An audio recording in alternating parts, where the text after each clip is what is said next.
Do you have a nemesis?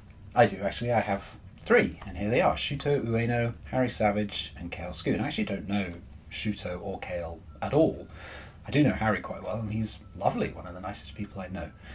So why are they my nemesis? Well, in the cubing world, in the world of speed-solving Rubik's Cubes, a nemesis is a person who's got better results than you in every event that you've competed in. So what are these events? Well, the World Cube Association recognises 18 events. So we have the regular solving a 3x3 as fast as you can. We have solving a 3x3 with one hand. We have other cube-shaped puzzles ranging from 2x2 up to 7x7. We have puzzles that are sometimes cube-shaped and sometimes not. So there's the cube, which is a cube, but it's kind of turns in a funny way. And then we have the square one, which is sometimes a cube and sometimes it has all sorts of other funny shapes. We have the Pyraminx, we have the Megaminx, which is a dodecahedron. We have the Rubik's Clock, which is really only an event because it was invented by Rubik and it has the word Rubik in its name. Then we have a bunch of blindfolded events. So we have 3x3, 4x4 and 5x5 blindfolded.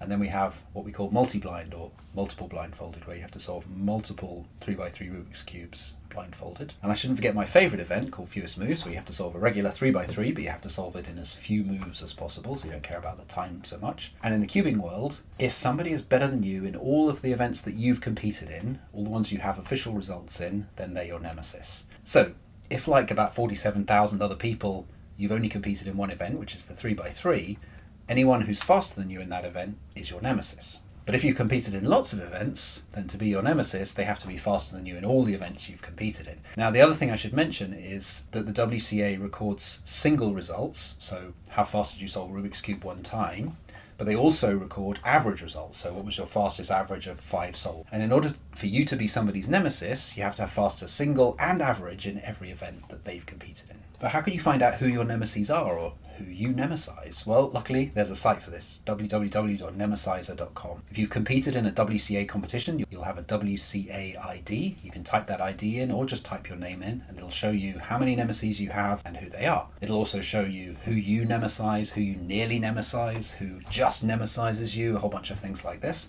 And it'll also show you statistics, like here are all the people, the 300 odd people who have no nemesis at all. They're really world class. You can also see which countries you nemesize. So in other words, a country from whom all the cubers have worse times than you.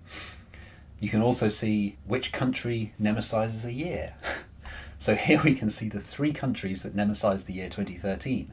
So the best results from each of these 3 countries across all the competitors in those countries are better than the best results were in the world in 2013. And if you know someone's your nemesis, the site will show you why. So here we can see that Harry is much faster than me in every event, which is why he's my nemesis. Green means faster, red means slower. And you can also use this as a way of setting yourself a goal. So if there's somebody who nemesizes you and it's very close, you can set yourself a target of getting rid of them as your nemesis. So there you go.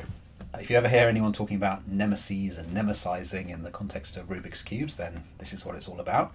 If you want to find out who your nemesis are or who you nemesize, check out nemesizer.com. If you've not competed in a WCA competition, you won't appear in Nemesizer.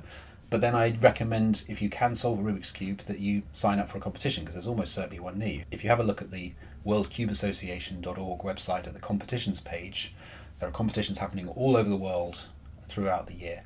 And once you've entered a competition, you'll have your own WCA results page, like this one. And then a few days later, you'll appear in Nemesizer. And unless you're really seriously world-class, you'll have at least one nemesis. And if you want to see what it's like when somebody solves multiple Rubik's Cubes blindfolded, check out this video here. Thanks for watching. See you in the next video. Bye. Oh, and bonus points. What's this t-shirt about?